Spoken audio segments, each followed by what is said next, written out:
الحمد لله الذي أرسل رسوله بالهدى ودين الحق ليظهره على الدين كله وكفى بالله شهيدا وأشهد أن لا إله إلا الله وحده لا شريك له وأشهد أن محمدًا عبده ورسوله صلى الله عليه وعلى آله وأصحابه أجمعين. أما بعد.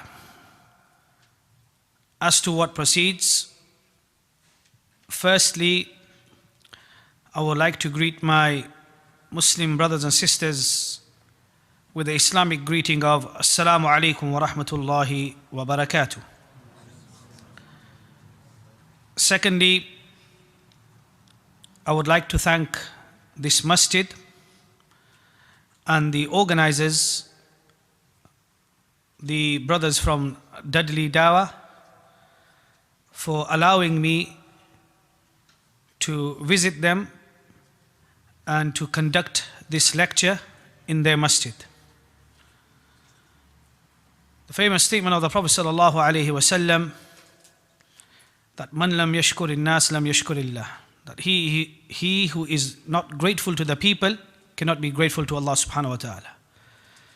And I ask Allah subhanahu wa ta'ala to accept their efforts in promoting the correct methodology or the manhaj of the Madhab of Ahlul Hadith.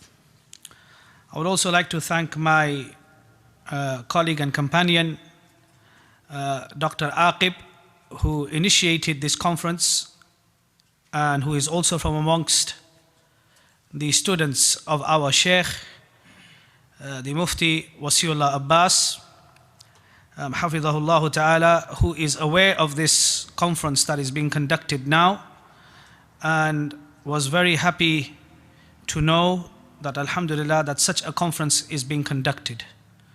So all of those brothers and sisters that are present, I pray to Allah subhanahu wa ta'ala that whatever I will say or transmit, that it be a means for them benefiting and understanding the deen of Allah subhanahu wa ta'ala, and that by this that they can get closer and become firm on following the sunnah of Muhammad Rasulullah sallallahu alayhi wa sallam. After this short madkhal, as we know that our discussion today is on the issue of taqleed, blind following. Blind following is a sensitive issue which is discussed mainly amongst many of the Muslims. Allah subhanahu wa ta'ala has mentioned in Surah Al-Hashr with regards to Muhammad Rasulullah sallallahu alayhi wa sallam, he said, وَمَا آتَاكُمُ الرَّسُولُ فَخُذُوا وَمَا نَهَاكُمْ عَنْهُ فَانْتَهُوا. That take whatever the messenger gives you and abstain from whatever he forbids you. The hadith of Abdullah ibn Umar radiyallahu anhuma, narrated by Imam al-Bukhari in his Sahih, that the Prophet sallallahu alayhi wa sallam said, بُنِيَ الْإِسْلَامُ عَلَى خَمْسٍ شهادة أن لا إله إلا الله وأن محمد رسول الله. That Islam has been built upon 5 pillars. Then the Prophet sallallahu alaihi wasallam mentioned the first pillar, which is the shahada, or the testimony, or the bear witnessing that there is no deity truly worthy of worship except Allah, and that Muhammad is the messenger of Allah. This component or second part of the first pillar of Al-Islam, وَأَنَّ مُحَمَّدًا رَسُولُ اللَّهِ, the Ahlul Ilm, they say that this is referring to Tawheed al-Risala or Tawheed al-Ittiba', singling out Muhammad Rasulullah sallallahu alayhi wa sallam to be your only Imam and to absolutely follow him in everything that is transmitted about him. Allah subhanahu wa ta'ala blesses many people from amongst his slaves. And our Shaykh, the Grand Mufti of India, Al-Allamatul Muhaddithul Faqih, Al-Mufti Muhammad Rais Nadwi Rahmatullah alayh, used to always say that the first pillar of Al-Islam, the first part of this pillar, which is Shahadati Allah ilaha illallah, Allah subhanahu wa ta'ala chose the scholars of Najd to defend this aspect of a Tawheed, which is known as Tawheed al-Ibadah. From the time of Shaykh al-Islam, Muhammad ibn Abdul Wahhab rahimahullah ta'ala.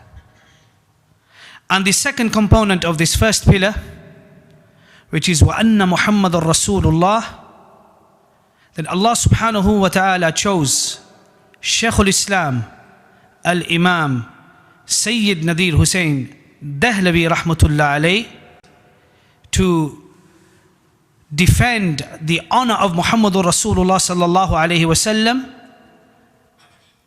and to venerate the status of following Muhammadur Rasulullah sallallahu alayhi wasallam absolutely, meaning establishing Tawheedul Ittiba or Tawheedul Risala in the entire world with his students.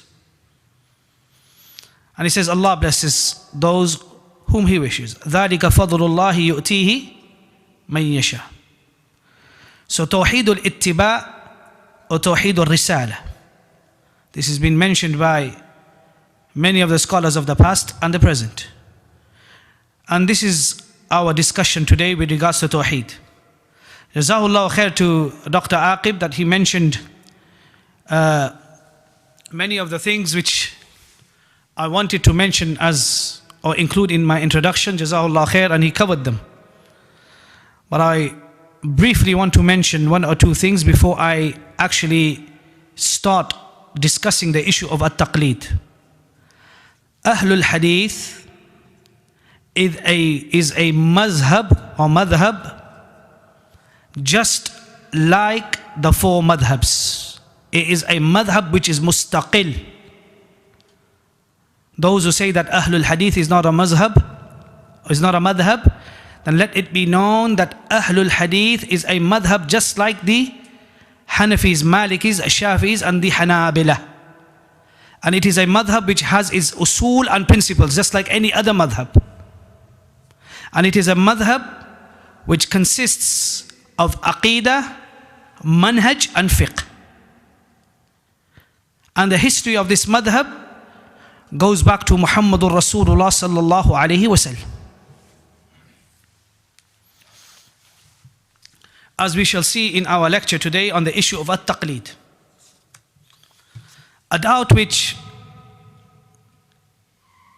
comes in the minds of many Muslims is that Allah subhanahu wa ta'ala in his noble book called as Muslims, Allah mentions in Surah Al-Hajj when he talks about the millah of Ibrahim alayhi salam.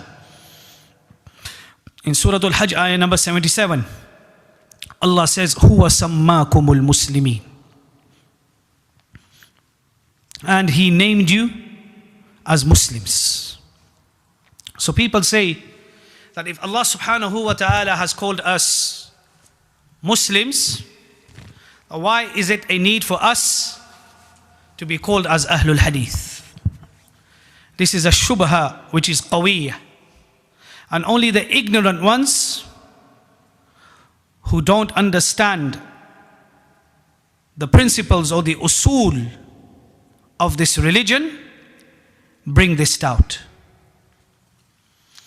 So I'm going to mention just a few points to clarify this doubt before we dwell into our discussion, which is at-taqleed. The first issue which the Muslims should know is that there is a difference between at-tasmiyah and al-intisab. At-tasmiyah is a name which is given. And al-intisab is a ascription. If somebody is from Makkah and his name is Muhammad, his ascription to Makkah would be that he is a Makki. If he is from Medina and his name is Abdullah, he will be known as Al-Madani. If he is from England and he is Faisal, he will be known as Brittani. So there is something which is known as an ascription. And Allah subhanahu wa ta'ala has addressed the Muslims in the Quran by their names and identities as well as their ascriptions. The Prophet sallallahu alaihi wasallam, when he talked about those who will be steadfast upon the truth, he did not describe them to be just true Muslims. He described them with a wasf or an attribute or with an ascription, where he said al-firqatun najiyah, the saved group, or he said ta'ifatun mansura, the victorious group. Allah subhanahu wa ta'ala mentions in the Quran where he says وَالسَّابِقُونَ الْأَوَّلُونَ مِنَ الْمُهَاجِرِينَ وَالْأَنصَارِ الَّذِينَ اتَّبَعُوهُمْ بِإِحْسَانٍ. That at the time of when these ayat were revealed, Allah subhanahu wa ta'ala talked about two groups amongst the Muslims. He talked about the Ansar who received the Prophet sallallahu alaihi wasallam when he migrated to Medina, when he made al-Hijrah. And he talked about the Muhajirun who migrated from Mecca to Al-Madinah. So the Prophet sallallahu alaihi wasallam and the Muslims at that time, when this ayah was revealed, Allah addressed them with their description and ascriptions. So Ahlul Hadith is an ascription. And Al-Hadith, Hadith in the Arabic language means something which is new or recent. Linguistically in the Arabic language, Hadith means something to be new or to be recent, the opposite of old. It also means speech, conversation, and report, statement, narration. Allah subhanahu wa ta'ala in his noble book has called his speech hadith. Allah said in Surah Al-Zumar, ayah number 23, Allahu nazzala ahsan al-hadith. That Allah has sent down the best statement, meaning the Quran. The sunnah of the Prophet sallallahu alaihi wasallam is also called hadith, meaning the statements, the actions, the tacit approvals, the physical description, and the ethics and the morals of the Prophet sallallahu alaihi wasallam are also known as hadith. Ahl in the Arabic language means somebody who adheres or follows. Somebody who follows or is obedient. So when we say Ahlul Hadith, we refer to the one who follows the Quran and the Sunnah. Instead of saying Ahlul Quran was Sunnah, we say Ahlul Hadith. So your ascription of following Allah and Allah's Messenger, the Book of Allah and the Book of Allah and the Sunnah of Muhammad Rasulullah sallallahu alaihi wasallam, a person who is an adherent and who follows this way is known as Ahlul Hadith. Ikhtisaran, khayrul kalami ma qalla wa dal. And when do the Ahlul Hadith, when do they use this ascription? They use this ascription out of need and to distinguish themselves from the people of falsehood. For those who also claim to follow the Quran and the Sunnah. And our Shaykh, may Allah subhanahu wa ta'ala grant his soul mercy. He said to me that 1400 years have passed. And alhamdulillah, The only people that have ever claimed to call themselves Ahlul Hadith are the Ahlul Hadith. No deviants have ever called themselves Ahlul Hadith till this day.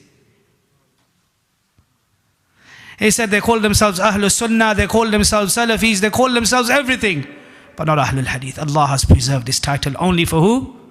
For the Ahlul Hadith. And you will see the people of innovation that they also call Ahlul Hadith as Ahlul Hadith. So what a fadl, a virtue and a merit for those who follow the Quran and the Sunnah. So when an Ahmadi and a Rafidi and a Sufi stands and says, I am a Muslim, I am a Muslim, I am a Muslim, and a Muhammadi is somebody who ascribes himself as his Imam, as who? Muhammad Rasulullah sallallahu alaihi wasallam. And we find this from the Salaf, that they ascribe themselves to Muhammad Rasulullah sallallahu alaihi wasallam. We find people ascribing themselves to Abu Hanifa, Malik, Imam Shafi, and Imam Ahmad. The Ahlul Hadith, if they ascribe themselves to a personality, they only ascribe themselves to who? Muhammadur Rasulullah sallallahu alayhi wasallam, and they are known as Al-Muhammadiyun. Even the Orientalists used to call them the Muhammadis when they colonized India. They knew that the Muhammadis are who? The Ahlul Hadith. So when these people are standing and a Muhammadi is amongst them, he will say to them, Naam, I am a Muslim, but I am somebody who follows the Quran and the Sunnah. By giving such a detailed explanation, he only has to say two words, that I am Ahlul Hadith. When he says Ahlul Hadith, anybody who has any knowledge of Islam, any knowledge of the history of Islam, will know that the Ahlul Hadith are only those people who follow the Quran and the narrations of Muhammad Rasulullah sallallahu alaihi wasallam. No ever sect has ever claimed this title and can claim this title for themselves. So this is with regards to the tafriq, or the distinction between at-tasmiyah wal-intisab. I think this is sufficient, bi-idhnillahi ta'ala.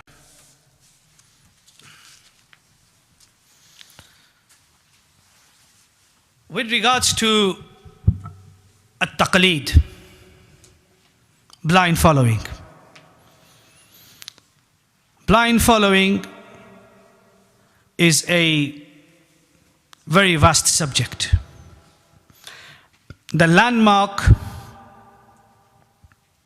between Ahlul Hadith and the other groups, whether they be deviant groups or whether they are al-madhahib al-fiqhiyya, the difference between us and them, or between us and them, is the issue of a taqleed, blind following. The first issue which is going to be discussed here is taqleed in the Arabic language. What does taqleed mean? Blind following. Taqleed in the Arabic language means a leash that is tied around a dog's neck, and then the dog is pulled to follow his master. Then this is known as a taqleed. Something which is tied around a dog's neck. You know the leash, you see people who have dogs, you always see that the dog is always following its keeper or its master. This is what a taqleed is known as.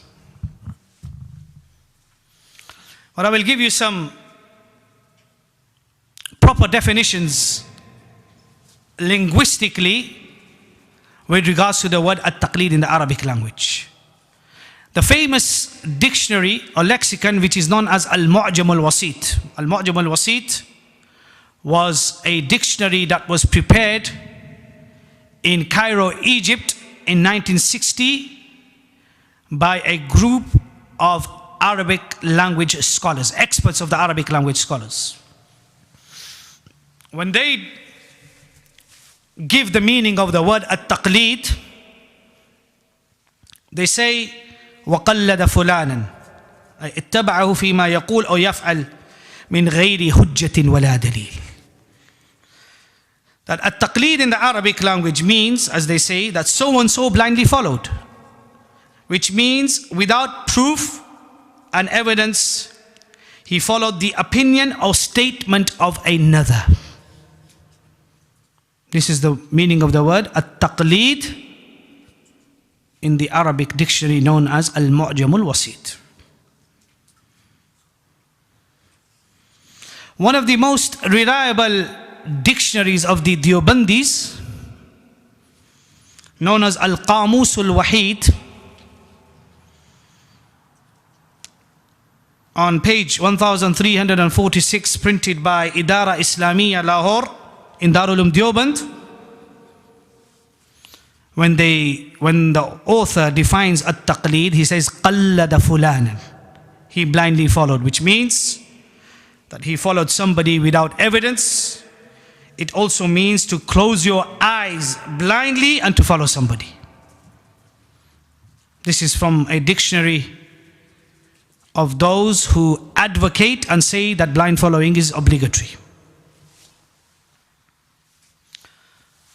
Also in another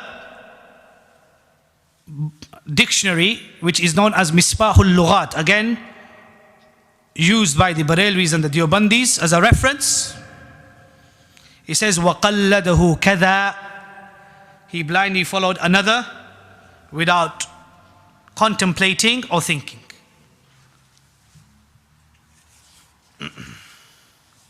So this is with regards to what the word taqleed means in the Arabic language. What does the word at-taqleed mean in the Arabic language? That you accept the opinion of another which is not based upon proof or evidence, without contemplating or thinking. And the asl of this word was used for something that is tied around a dog's neck, or animals, or tied around animals, cattles, and that are pulled. That's why the word al-taqleed has been mentioned only in Surah Al-Ma'idah. And as we know that the ayat is وَالْقَلَائِدَ وَلَا آمِنَ الْبَيْتِ الْحَرَامِ.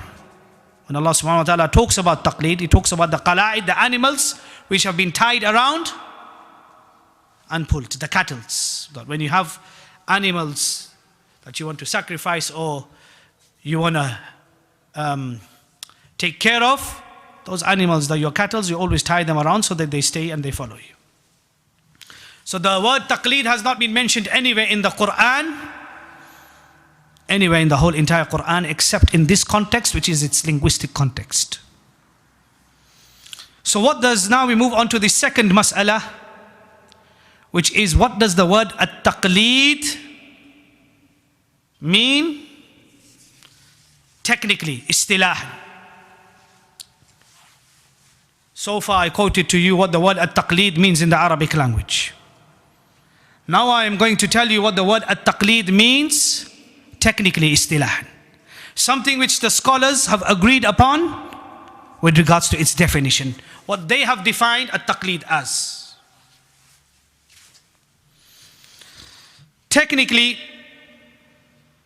one of the great Hanafi scholars, Ibn al-Humam al-Hanafi, who died in the year 861 after Hijrah,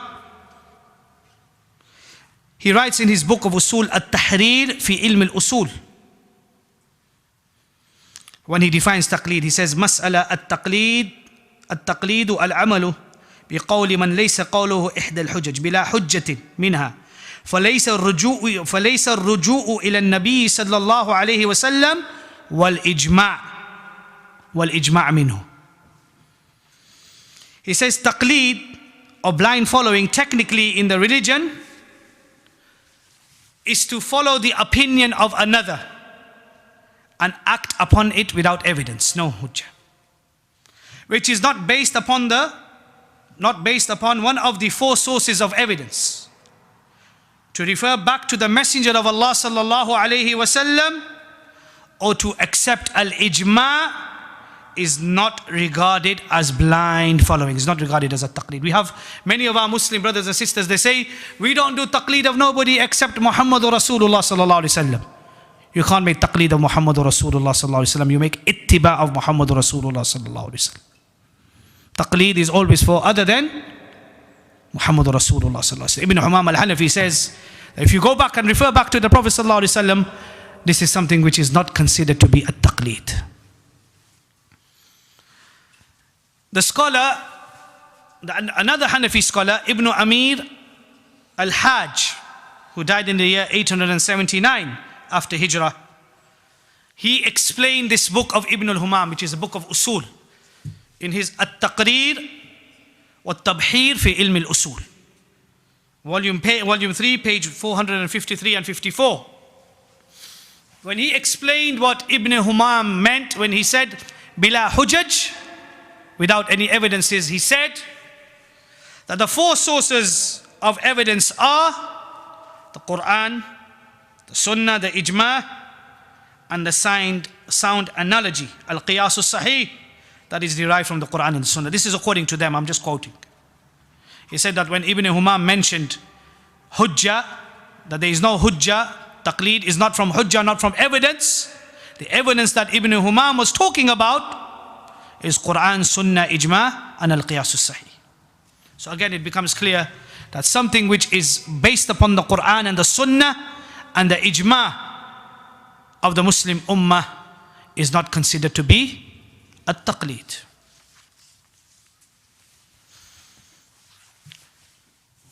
And we can go on. I will mention this quote because it's important. Another scholar has mentioned in Musallam al-Thubut, an Indian scholar. He talks about taqleed. He says, it has been documented in the reliable book of the Hanafi fiqh in usul. To blindly follow is to follow other than the Messenger of Allah sallallahu alaihi wasallam. Following the Messenger of Allah is not to blindly follow him or to accept ijma. In the very same manner, for a layman to refer to a mufti and a qadi to refer to witnesses is not considered as blind following. The reason being that referring back to them has been obligated with text. But the custom amongst the people that when a layman refers to a mufti or a scholar, then this is known famously amongst them as blind following. So he says that this is now the asl of this word, according to the usuliyun and according to the fuqaha, that is not taqleed. But customary now, when a layman or a jahil goes to a mufti, when a mustafti goes to a mufti and asks for a fatwa, they call this taqleed. But aslan, nobody calls this taqleed, because you've been obligated by text to refer back to the people of knowledge. So he says, the Imam of the two harams said, Al-Juwayni, he said, most scholars of usul say this. Most of the scholars of usul, they say that a mustafti, to go back to the mufti, is not taqleed, is not blind following. But this has now been adopted by the layman and by the customary of the people. So this is why the Ahlul Hadith, when they differ with some of the Salafi ulama of Saudi Arabia with regards to the definition of a taqleed, some of the Salafi ulama like Shaykh Muhammad ibn Salih al-Uthaymeen and others, they say that referring back to a mufti is considered to be taqleed. We say no, because we go by the asal and they go by the customary understanding. Although the result of their understanding of taqleed and our understanding of taqleed is exactly identical. The khilaf is khilaful lafzi, not al-khilaf al-ma'nawi, or in that sense, la mushahata fil istilah. So those brothers who will try to present some of the statements of some of the scholars, they know that Shaykh ibn Uthaymeen was from amongst those who waged war against taqleed. How many masail do we see that Shaykh ibn Uthaymeen in Zad says that this is what the Hanbalis say, walakin ar-rajih is this, because the Sunnah of the Prophet ﷺ says this. His whole book of fiqh, all his lessons in fiqh are full of this. So in conclusion, we come to know that the meaning of blind following in the Arabic language and technically is the same. It has the same meaning, to follow somebody without contemplating, reflecting, having evidence. Following the Messenger of Allah sallallahu alaihi wasallam is not blind following or accepting ijma. For a layman to follow a mufti is not blind following, but it has become known amongst the people as a customary way of understanding that this is known as taqleed. But I add to this and I say that for a muqallid, a blind follower, to refer to a muqallid mufti is known as taqleed. For a muqallid to refer to a muqallid mufti, then this is known as a taqleed. But for an ami who is upon the kitab and the sunnah, to refer to the likes of Shaykh Abdul Aziz bin Baz, Shaykh Ibn Uthaymeen, Shaykh Albani, or any other scholar that is living or dead, then this is not known as at-taqleed, because the asl of what they call to is al-ittiba. Na'am. So this is with regards to the second mas'ala, which was at-taqleed technically. So we also come to know that you can't make taqleed of Muhammad Rasulullah sallallahu alaihi wasallam. So following the Messenger of Allah sallallahu alaihi wasallam, which is the third issue, in the Quran we find that the word ittiba, the word iqtida, and the word ita'a has been used for the Prophet sallallahu alaihi wasallam and the prophets and the messengers that came before him. So that which is used for the Prophet sallallahu alaihi wasallam is iqtida.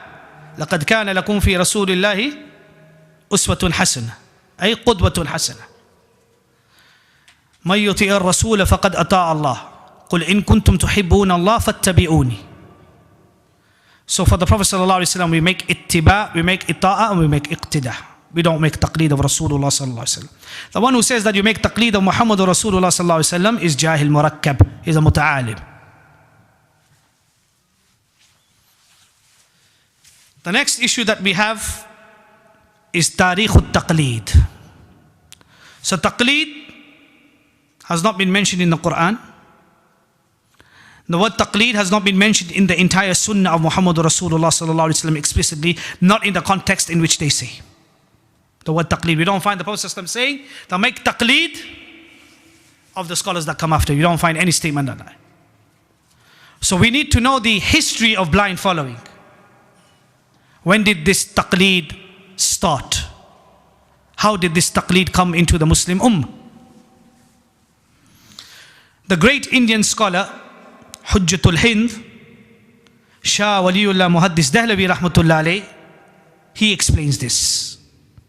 An authority accepted by the Ahlul Hadith, the Deobandiyya and the Barelviyya. Nobody disputes his status and knowledge. He says that until the 4th century of Islam, no Muslim would blindly follow or stick to a single madhab or a particular person for 400 years. For how many years? For 400 years. After that, such people appeared who left a path of following the straight path, which is to follow the Quran and the Sunnah. He said after 400 years, some people appeared and they started to blindly follow. They started and introduced blind following. And they went left and they went right. وَأَنَّ هَذَا صِرَاطِ مُسْتَقِيمًا فَاتَّبِعُوا. So Shah Waliullah says they went left and they went right. To the extent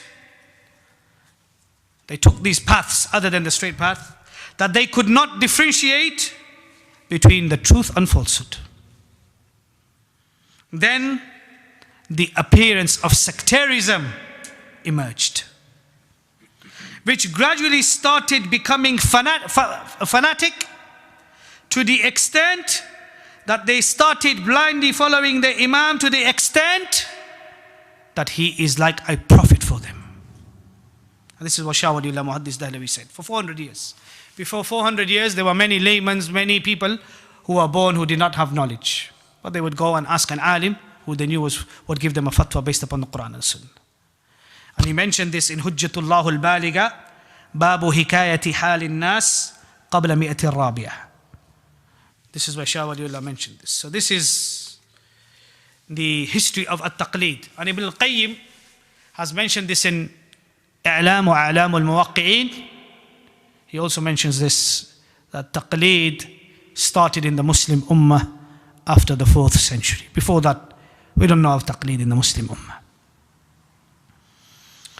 The next issue that we come to is the different types of taqleed. The different types of taqleed. So you have taqleedul mutlaq, like they say, which is absolutely blind following generally. And you have at-taqleedul muqayyad or taqleedul shakhsi, which is blind following one imam. Whether it's at-taqleedul mutlaq or whether it's at-taqleedul muqayyad, whether it's absolute or restricted blind following, both types of taqleed are haram from the Quran, from the Sunnah, and from the ijma' of the Muslim Ummah, as I shall quote now. The concept of a taqleed that is present is that the people, there is many who claim to be upon Salafiyah and who advocate taqleed. What do they say? They call to at-taqleed. That's why we have now the fanaticism of madhabs now being crept by some ignorant individuals with the name of ad-da'wah salafiyya. At-taqleed is haram, full stop. Allah has not made it obligatory upon any single Muslim to make taqleed of anybody. And at-taqleed is, the way we understand it is to have an intermediary between you and the messenger of Muhammad Rasulullah sallallahu alaihi wasallam. That you have to be filtered through your madhab before you follow Muhammad Rasulullah sallallahu alaihi wasallam. And we, the Salafiyun, or Ahlul Sunnah, or Ahlul Hadith, we say, we are not people of wasta or wasila. We are people who believe in Tawheedul Ibadah wa Tawheedul Risala. That between us and Allah, there are no intermediaries. And between us and Muhammad Rasulullah, also there are not intermediaries, in the context that we believe that it is obligatory upon us to take these people as our intermediaries, and only then we will be able to follow Muhammad Rasulullah sallallahu alaihi wasallam. Ma anzalallahu biha min sultan. Evidence from the Quran refuting taqleed. They say, our Shaykh used to say, Shaykhuna Muhammad Rais Nadwi rahmatullah alayhi used to say that I am dazzled by the muqallida, the blind followers. That blind followers give Ahlul Hadith evidence not to follow evidence. Do you understand? Blind followers, the muqallida, they give evidence not to follow evidence. Because have you ever heard of such bizarre things in your life?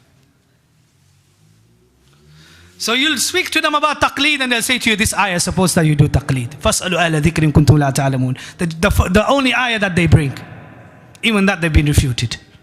That this ayah in no way advocates any type of taqleed, because the next thing that is mentioned, إِن كُنْتُمْ لَا تَعْلَمُونَ بِالْبَيِّنَاتِ وَالزُّبُورِ. Evidence, bayyinat is evidence.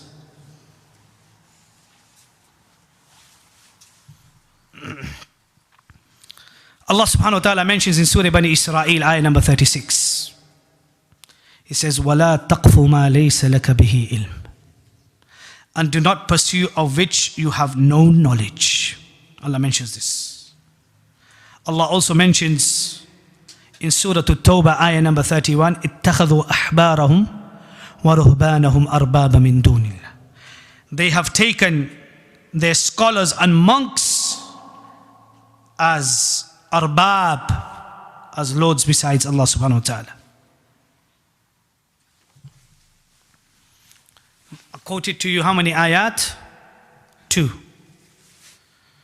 The Spanian scholar and the Bukhari of the West, Imam Ibn Abdul Barr, in Jami'u Bayan al-Ilmi wa Fadlih.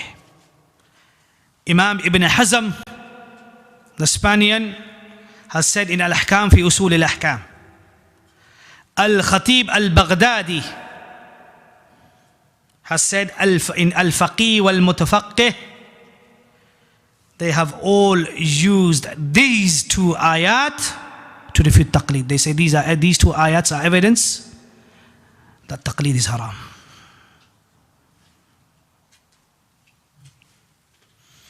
Allah subhanahu wa ta'ala mentions a 3rd ayah. I've given you 2 ayats and I've given you the scholars who are imams and giants of their times, who said that these ayat are evidences to refute at-taqleed. The 3rd ayah, قُلْ هَاتُوا بُرْهَانَكُمْ إِن كُنْتُمْ صَادِقِينَ. We have ad-dalil, we have al-hujjah,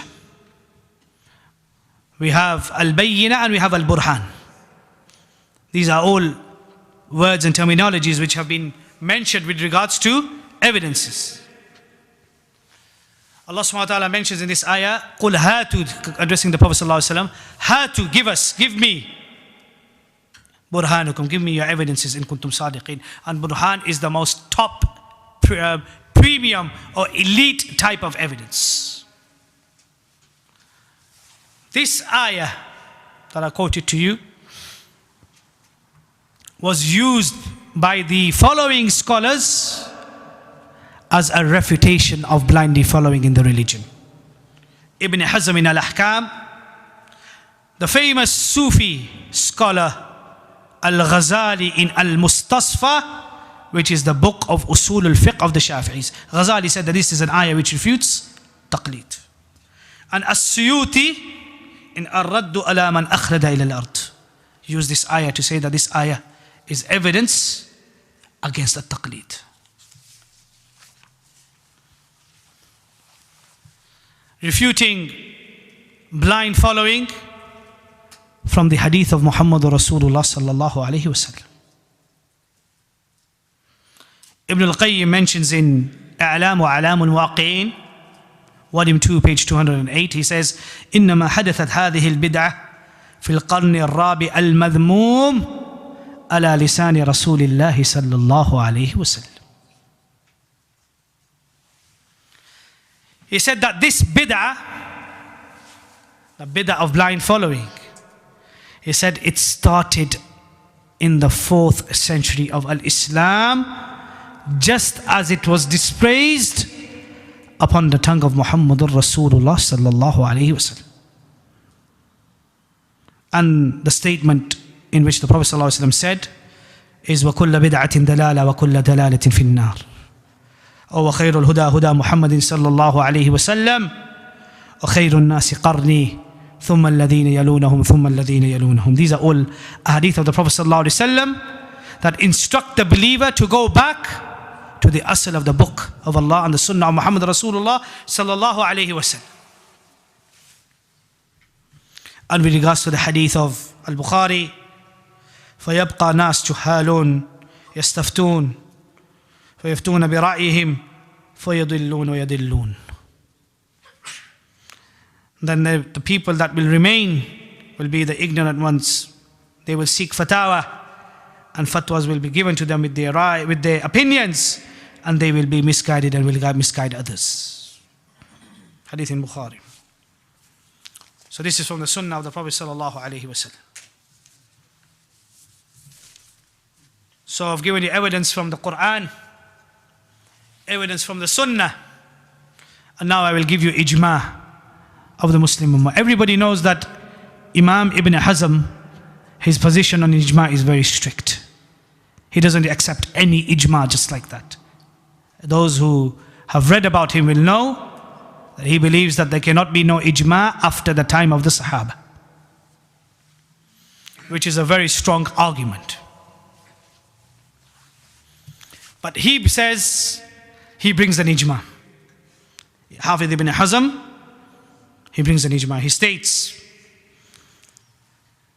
in An-Nubdhatul Kafiyah, he says it is authentically established that all the companions, every single one of them, and all the tabi'een, every single one of them, unanimously agree that to accept all the opinions of every single one of them of a single person is prohibited, haram, and not permissible in the deen of Allah. Those people who take all the opinions of Abu Hanifa, Imam Malik, Imam Shafi, and Imam Ahmad, whilst having knowledge, and whichever Imam they adopt, they do not abandon a single opinion of his, they must know that they have opposed the ijma of the Muslim ummah. They have left the path of the believers. Also, these very Imams have prevented others from blindly following them. This is what Ibn Hazm said, rahimahullah, that there is ijma, that you can't accept and blindly follow anybody. The next issue is to bring refuting blind following from the companions. Abdullah ibn Mas'ud radiyallahu anhu, he said in a statement which has been reported by Al-Bayhaqi in his Sunan al-Kubra and the Sanad al-Sahih. He said, لا تقلدوا دينكم الرجال فإن أبيتم فبالأموات ولا بالأحياء. That do not blindly follow, لا تقلدوا. So now we find that the word taqleed has been used by the companions, but in a dispraised and in a prohibited manner. That do not blindly follow the men in the religion. And if you don't accept this, if you reject this, فَإِنْ أَبَيْتُمْ, then follow those who are dead and who are not living. What does this statement mean? To follow the dead? Meaning that those who have dead, the fitna is finished with them. If they died upon goodness, you know their opinions are all known. So you can choose from that which is right and that which is wrong. But if you take and blindly follow those who are alive, then the fitna is great. If you blindly follow him today in this, tomorrow you'll blindly follow him in that, tomorrow you'll blindly follow him in that. The dead, the fitna is clear. The ulama have known what this person died upon and what he called upon, and they have made it clear. Mu'adh ibn Jabal, as Waki ibn Jarrah has mentioned in Kitab al-Zuhd, and the sanad is Hasan. Mu'adh ibn Jabal, he warned against three things. He said, فَأَمَّا زَلَّةُ عَالِمٍ فَإِنِ اهْتَدَى فَلَا تُقَلِّدُهُ فِي دِينِكُمْ. He said, with regards to the zalla or the mistake of the scholar, even if he is rightly guided, فَلَا تُقَلِّدُهُ فِي دِينِكُمْ, do not blindly follow him in your religion. A rightly guided scholar. Look at the words of Mu'adh ibn Jabal, reported in the Kitab al-Zuhd of Waki ibn al-Jarrah, and the sanad is Hasan. So this was with regards to the companions, Ridwanullahi alayhim ajma'in, Abdullah ibn Mas'ud, Mu'adh ibn Jabal. Now we come from the statements or the narrations of the Salaf, from amongst the Salaf, those who came after the companions. Al-Imam al-Muzani, the Khalifa of Al-Imam al-Shafi'i, the student of Imam al-Shafi'i, died in the year 264 after Hijrah. He wrote and summarized the book of Imam al-Shafi'i, his Shaykh. And this is what he had to say. This has been mentioned in Al-Um and in Mukhtasar al-Muzani. He made an ikhtisar of the book of his Shaykh, Imam al-Shafi'i. He said, when he wrote this book, he said in the introduction, he said, I have summarized this book from Imam al-Shafi'i so that the people may understand along with this, I would like to make it clearly that Imam Shafi'i prohibited from blindly following him and blindly following others. Work of fiqh that is written. And he's saying that I've summarized this. But let me just tell you one thing, that my Shaykh, Imam Shafi'i, said don't blindly follow him or don't blindly follow others. He's summarizing the book of Ash-Shafi'i. Al-Imam Abu Muhammad al-Qasim ibn Muhammad ibn al-Qasim al-Qurtubi, who died in the year 276 after Hijrah, he wrote a whole book refuting taqleed. Kitab al-Idah fi al-Raddi ala al-Muqallidin, as mentioned by Al-Dhahabi, Imam Al-Dhahabi in Sir A'lam al-Nubala.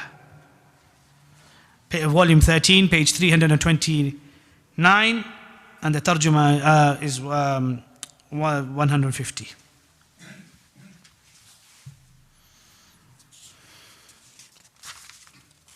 So this is with regards to some of the statements of the Salaf, that they say that don't blindly follow them.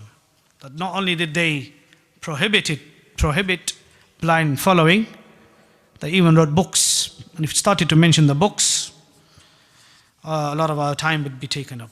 But anyway, we have the next issue, which is that evidence has been given from the Quran, from the Sunnah, from the Ijma' of the Muslim Ummah, from the Sahaba and from the Salaf.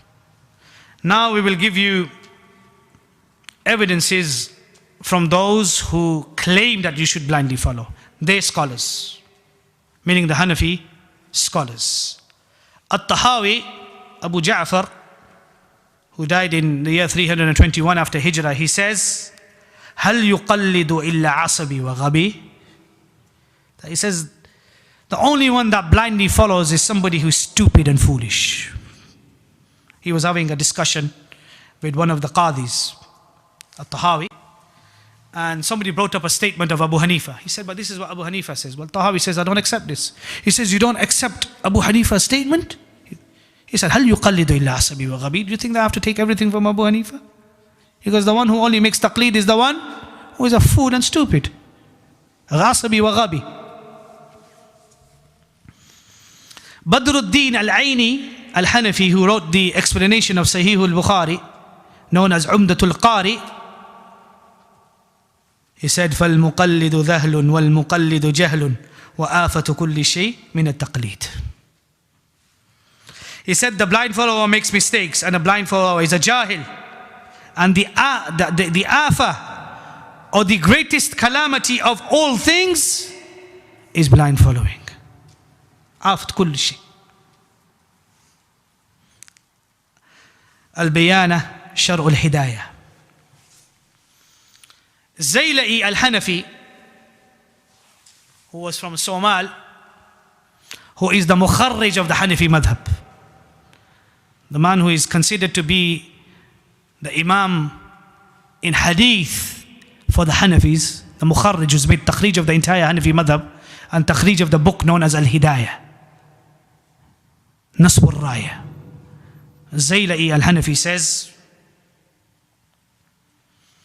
that فَالْمُقَلِّدُ ذَهْلٌ وَالْمُقَلِّدُ جَهْلٌ. That the blind follower is mistaken and a blind follower is a jahil. In Nasb al-Raya, he's mentioned this.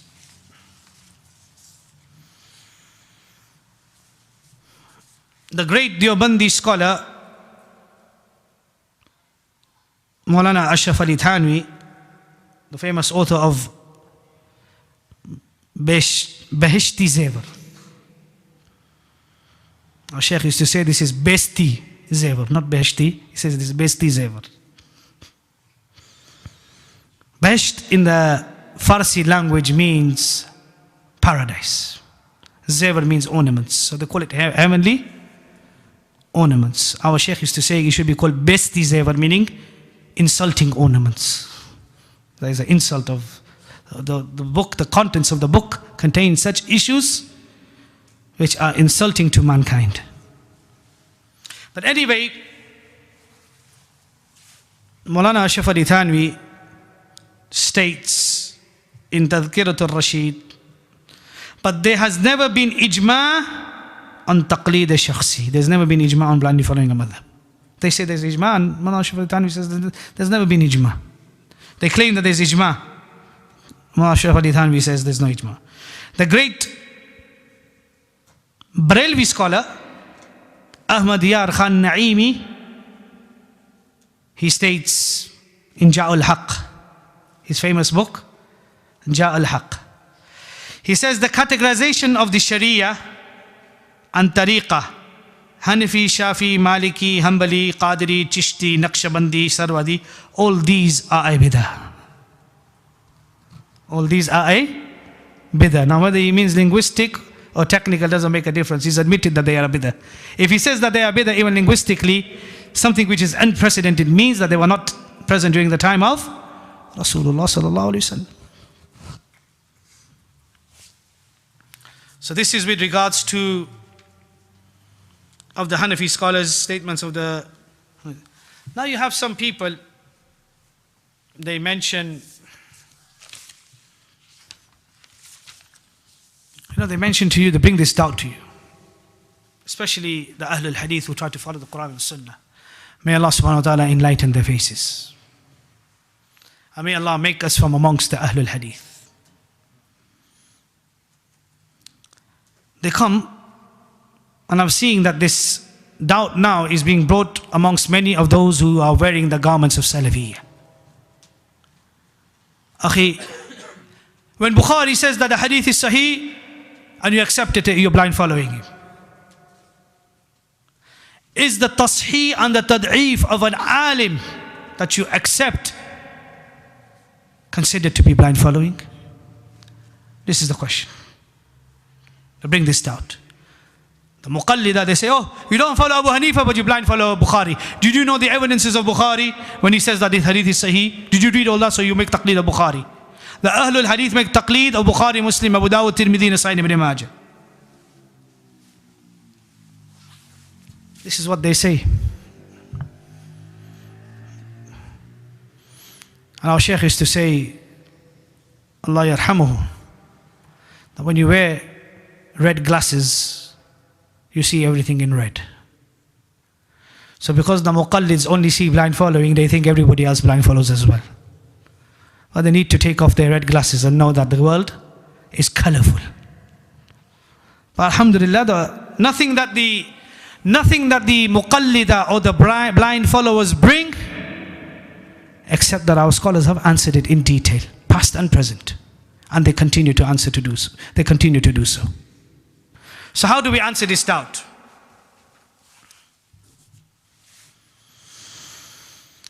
With regards to the verification of a hadith being sahih or da'if by an alim. So you have now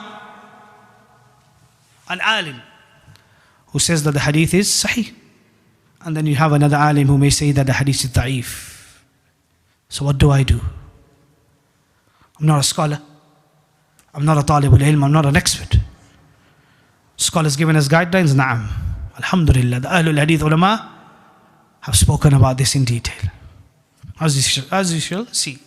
First of all, Imam Abu Ishaq Ibrahim ibn Muhammad al-Asfarani has said, وَلَا يَكُونُ تَقْلِيدًا فِي جَرْحِهِ لِأَنَّ هَذَا دَلِيلُهُ وَهُجَّتُهُ.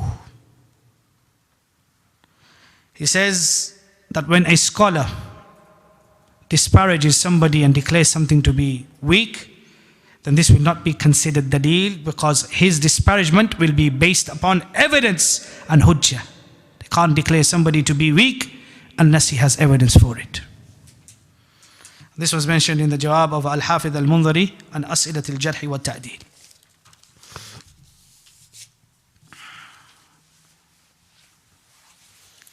Shaykh Muqbil Ibn Hadi Al-Wadi rahimahullah ta'ala, the Imam of the Ahlul Hadith of Yemen, was asked this question. Shaykh Muqbil was asked this question, and the question that was asked to Imam Shaykh Muqbil, that is accepting the classification of a hadith from Al-Bukhari, Al-Muslim and Ibn Hajar and others classified as being taqleed. So Shaykh Muqbil rahimahullah answered. And he gave a good, precise, detailed answer. But he referred to a book that a student of knowledge should refer to.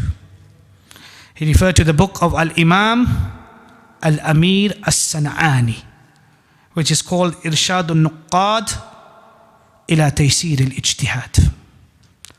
As-San'ani was the student of Al-Imam Muhammad Hayat As-Sindhi. San'ani was from Yemen and was a predecessor of Shaykh Muqbil and the Imam of the Ahlul Hadith of his time.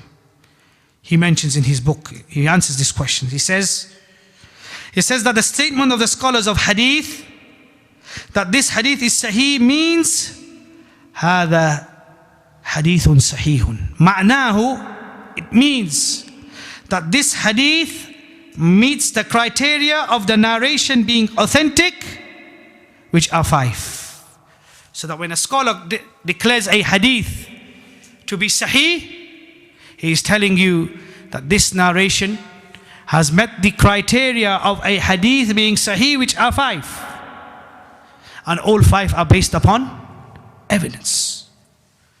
Firstly, ittisalu sanad. The chain is continuous. Secondly, it is made up of trustworthy narrators narrating from trustworthy narrators. Naqlu thiqat min thiqat, which is found to be from any irregularities or hidden defects. Salamatul hadith min ash-shudhudi wal illah. And the narrators have dhabt al-sadr wa dhabt al-kitab, that they are precise in their memorization and they are precise in their writing. So when these 5 conditions are met, the scholar will declare this hadith to be sahih, and this is all documented based upon the hadith. He says, so the scholars, they expand on that. So they make it precise by just saying to you that this hadith is sahih. They don't give you the whole details of the research. They just tell you that they give you the khulasa, that this hadith is sahih. And this is the point that you need to make a differentiation which hits the nail in its place. San'ani says, هذا من باب قبول خبر الثقة. That the muhaddith or the hafiz that declares the narration to be sahih or da'if is from the bab of accepting a narration or a report or any news from a reliable person. And this is based upon the ayah of Surah Al-Hujurat, ayah number 6. يا أيها الذين آمنوا إن جاءكم فاسق بنبأ فتبينوا أن تصيبوا قوما بجهالة فتصبحوا على ما فعلتم نادمين. O you who have believed, if there comes to you a disobedient one with information, investigate, lest you harm a people out of ignorance and become over what you have done regretful. And then he says, وَهَذَا لَيْسَ مِن بَابِ التَّقْلِيدِ. Who says this? San'ani. Based upon this ayah, he says that this is not min bab al-taqleed. Why? When we hear the news of the moon, the crescent, being sighted anywhere around the world, somebody says and claims that I saw the moon, I saw the new moon, I saw the crescent. Nobody says that the world is doing taqleed of this person in the entire world, because this is khabr al-shahada. And khabr al-shahada, this is khabar which is accepted on the basis of shahada. And shahada can only be accepted from somebody who is thiqah, who is trustworthy. And a person who is trustworthy has amana in what he relays and what he transmits. And the muhaddithin, they only transmit and relay something when they implement the 5 conditions of a hadith to be sahih. They declare it to be sahih, or they declare it to be hasan, or they declare it to be da'if. So there cannot be no taqleed in this.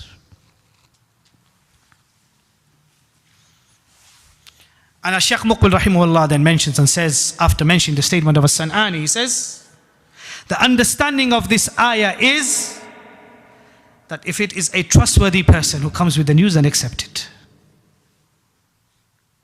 إِن جَاءَكُمْ فَاسِقٌ بِنَبَإٍ فَتَبَيِّنُوا. The mafhum al-mukhalafa is that if the khabar is from somebody who is thiqqa, then accept it. When the khabar is somebody who is not from thiqqa, then verify it. So proven from the Quran that this is not considered to be a taqleed. And this is done, as Shaykh Muqbil mentioned, that the muhaddith who is trustworthy, he person comes and we accept it from him as he researches, as he combines, as he makes thorough investigation, and based upon the criteria and based upon the evidences that he has, he declares the hadith to be sahih or da'if. The last issue now, that is to understand that accepting the verification of a hadith is not taqleed. But what happens when you find Ibn Hajar and Albani differing? Ibn Hajar says the hadith is sahih, Albani says the hadith is da'if. What do we do in such a situation? And somebody says, okay, fair enough, it's not taqleed. But what do I do? I'm a person who's not a talibul ilm. I'm a person that cannot look into the evidence. I'm just a normal person. Shall I take the opinion of Albani or Ibn Hajar? Shall I take the opinion of Ibn Hajar or Albani? Or even if it's Ibn Hajar or Al-Iraqi, his Shaykh, what shall we do when this scenario arises? And it does arise amongst the people. And you see the people perplexed. So the people of knowledge have given us guidelines of what to do. So what should a Muslim do if he sees the scholars differing in their tasheeh and tad'if of a narration?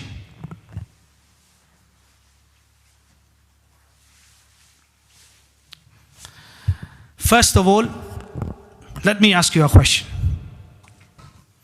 If you see two scholars differ on an issue in fiqh, what do you do?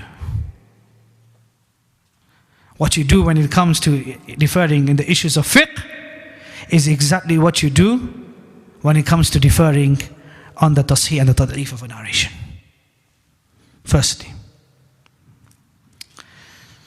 Secondly, Imam At-Tirmidhi has mentioned in the back, at the end of his Al-Jami', in the last book, which is the book of Ilal, of defects, that the fun or the discipline or the subject of authenticating and verifying or classifying hadith to be sahih and da'if is just like any other science. There's ikhtilaf in the other sciences and there's ikhtilaf. So there's no reason to get so touchy about it.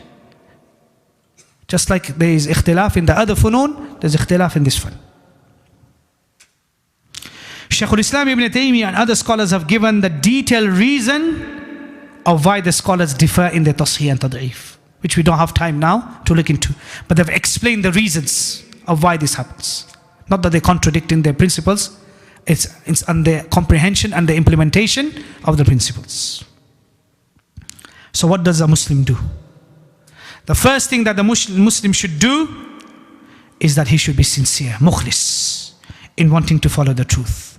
So when he sees that the hadith is sahih or da'if, the first thing that he should come to his mind is that he wants to follow the truth, regardless of whether it's Ibn Hajar or Albani. Just because Ibn Hajar was before Albani, he doesn't say, I'm going to give preference to Ibn Hajar. Just because he loves Albani, he says, I'm going to go with Albani on this one. La. He is mukhlis to the truth. Secondly, if he is a scholar, an alim, or a talibul ilm, in this field, meaning in the field of what? Hadith. Not if he's a talibul ilm in fiqh or tafsir. He's a talibul ilm in ulum al-hadith. Then he should look at the evidences and weigh them up. And we know that if he is a layman, then he cannot do this. So what does the layman do? The talibul ilm, I'm talking about the talibul ilm, not who studies the Hanbali Madhab. I'm talking about the talibul ilm who studies ulum al-hadith. what does the layman do? The layman, if after reading the arguments, or if there is no arguments and if there is only the verification of the hadith presented and he does not have access to it, then he takes that which is ahwat for him, as the ulama explained, that which is precautionary and better for him. So if there is khilaf that this hadith is da'if, one says it's da'if and the other says it's not da'if, he goes by the one who says it's not da'if. Or he gives preference to the one who has more knowledge and piety from what he knows. So for example, if you had a scholar that is mutakhassis in fiqh and he says the hadith is sahih, and you have an alim who is mutakhassis in ulum al-hadith, then he goes by that scholar which is mutakhassis in fi ulum al-hadith, because this is his fun.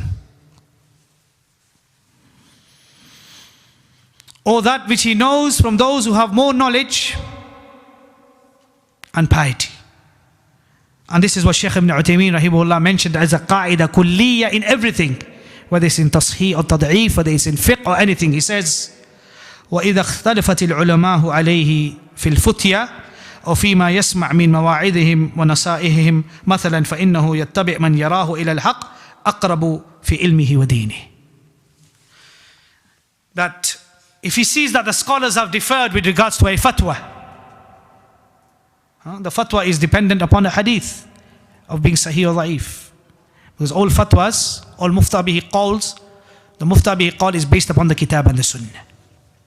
If the scholars differ on an issue with regards to their fatwa, or that which he hears from them when they admonish or advise, for example, then he must adopt and follow that which he sees to be the closest to the truth, to it.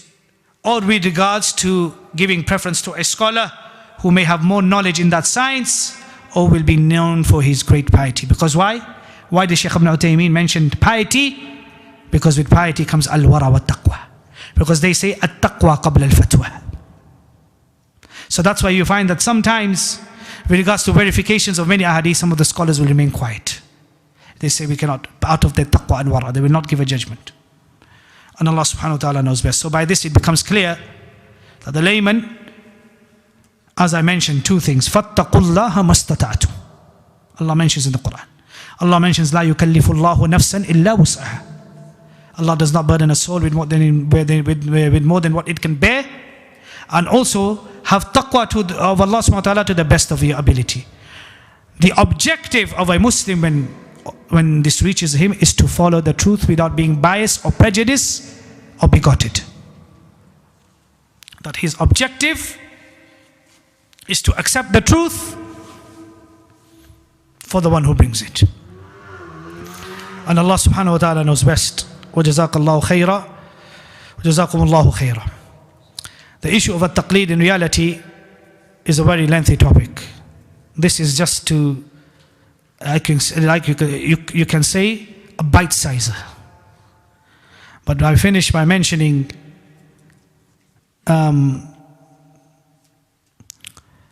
two great books that have been written on the issue of taqleed that a talib al-ilm should read.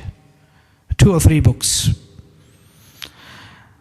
The book of Ibn Hazm, before I mention the book of Ibn Hazm and the book of Ash-Shawkani. The book of Ibn Hazm and the book of Ash-Shawkani. Till this day I haven't seen nobody who has able to respond back to these 2 imams. And they have gone through every single argument that has been brought in the past and is being brought presently. Left nothing. All the arguments that are brought with regards to the layman, they mention everything. After these 2 giants wrote books, then there was a book that was written counter refuting those arguments or those who tried to bring doubts with regards to what Ibn Hazm and Ash-Shawkani mentioned. And that is the book by Shaykh al-Islam Al-Imam Sayyid Nazir Hussain Dahlawi rahmatullah alayhi, known as Mayar al-Haqq. The book has been attributed to Sayyid Nadir Hussain Dehlawi rahimahullah.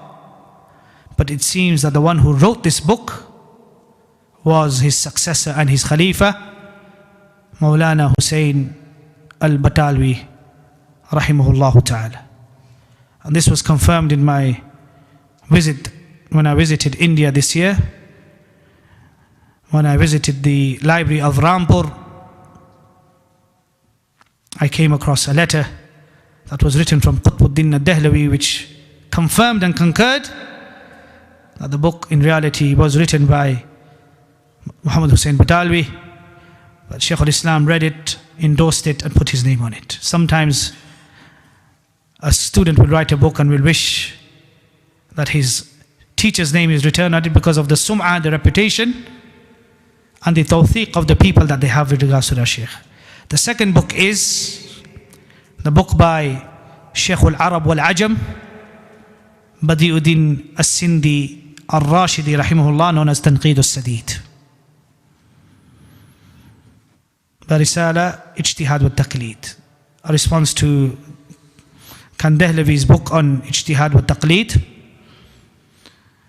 that Shaykh Badiuddin Sindi al-Rashidi rahimahullah was invited to debate by a Hanafi who challenged him, and when the Shaykh reached to debate him, he ran away and locked himself up in his house and refused to come out. And he sent his students and he sent this book and he said that tell Badiuddin that if he wants to debate me, then tell him to respond back to this book. The Shaykh said, Tayyib, tell him to come out up here now. He made his challenge. That if he doesn't want to come out, give me this book and I'll refute it. And Shaykh refuted it. Tanqeed al-Sadid, Risala Ijtihad wa Taqleed. Risala Ijtihad wa Taqleed. In my opinion, all the arguments that are being brought present today, these two books are a mastar and a marji', a reference for those. Also the introduction of Zamir Ka Bahran by our Shaykh Muhammad Rais Nadwi rahmatullah alayh. The first few chapters he abolishes the arguments brought for taqleed in this time.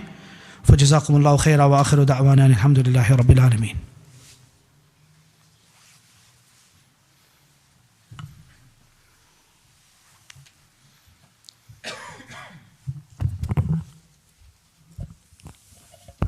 Jazakallah Shaykh, that was indeed a very enlightening speech, and as the Shaykh has mentioned, it's literally just the tip of the iceberg, and we can go much further. We can spend all night. However, as we only have a few minutes now for Maghrib, we could probably take a couple of questions if anyone has any questions.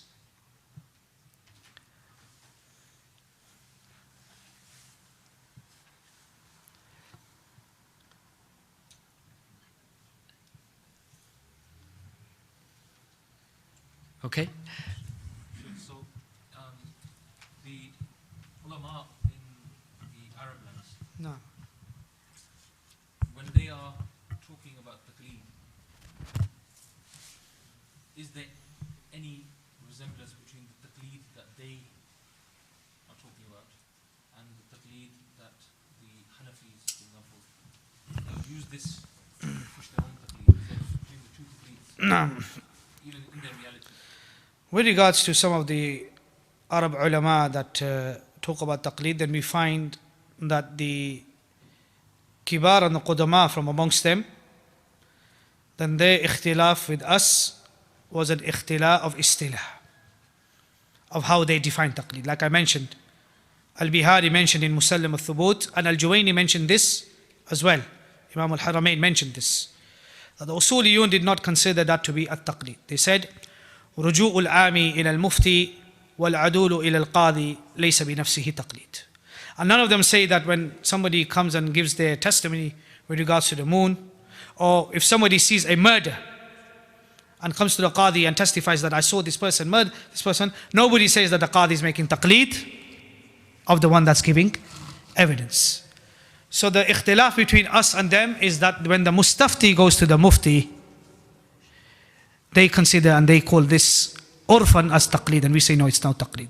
The reason of why we are harsh of not calling this taqleed and we don't accept this taqleed, because the word taqleed has not been used anyway in any form or in any context from the Salaf till this day, except that it was dispraised.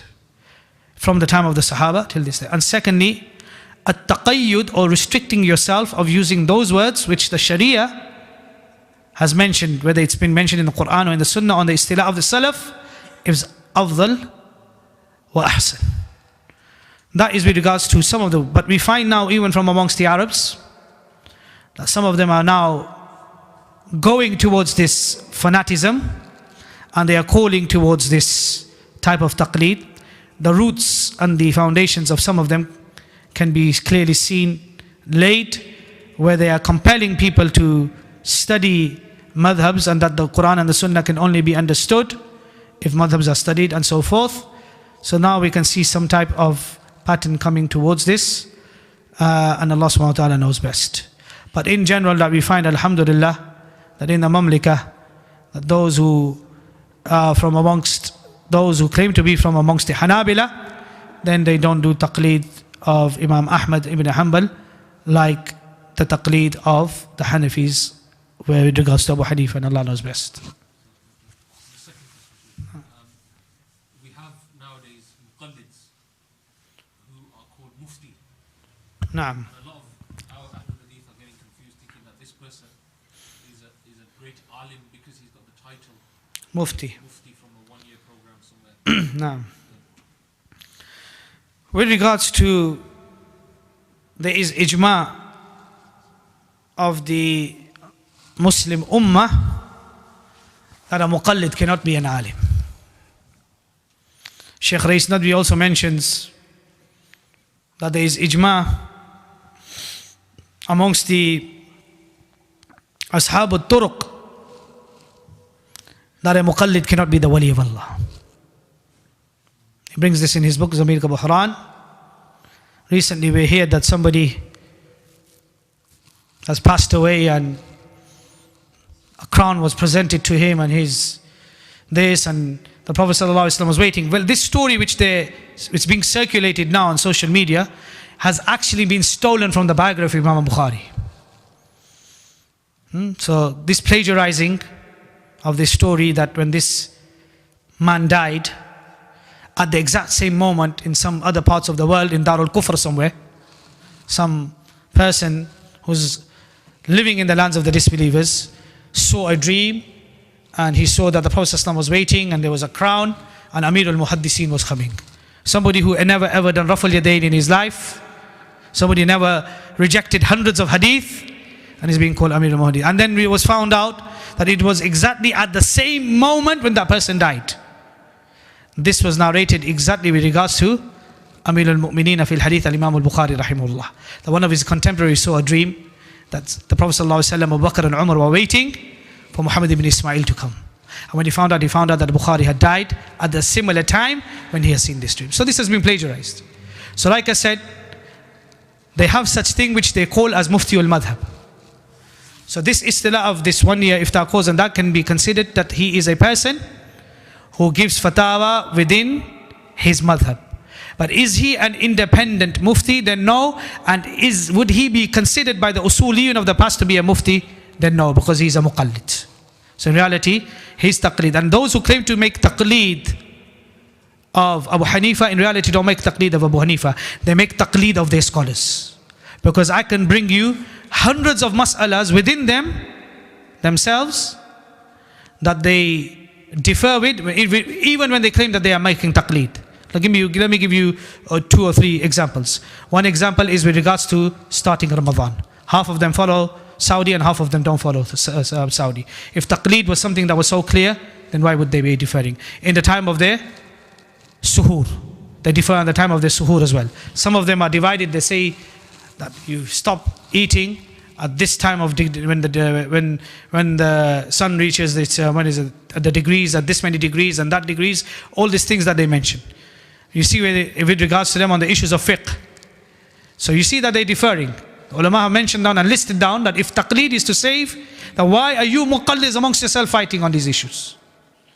So in reality, they're not following the taqleed of Abu Hanifa, they're making taqleed of their Maulvis. And that Maulvi is reading something and his comprehension and his understanding and the opinion that he goes by is what is being followed. So for example, if taqleed could save you, then after they bury the dead in the graveyard, they make a congregational dua. The Deobandi scholar Maulana Safra Saftar in Rahi Sunnah, the Shaykh al-Hadith, he says that this is a bid'ah. And he brings so many Hanafi scholars. The Hanafi scholars of all the UK, all the muqallids of UK, they all do it. So which madhab are they following now? Wallahu al-musta'an. Okay. Jazakallah Shaykh. I think we really now have run out of time, and so I'll just ask you to make some prayers to conclude the conference. And just before I ask you to make some prayer to conclude, I'd just like to thank from the bottom of my heart for visiting us and enlightening us, and to thank Dr. Aqib for delivering your talk to us and enlightening us. And also I'd like to thank Dudley Dawa for arranging this conference here at Queen's Cross Masjid in Dudley.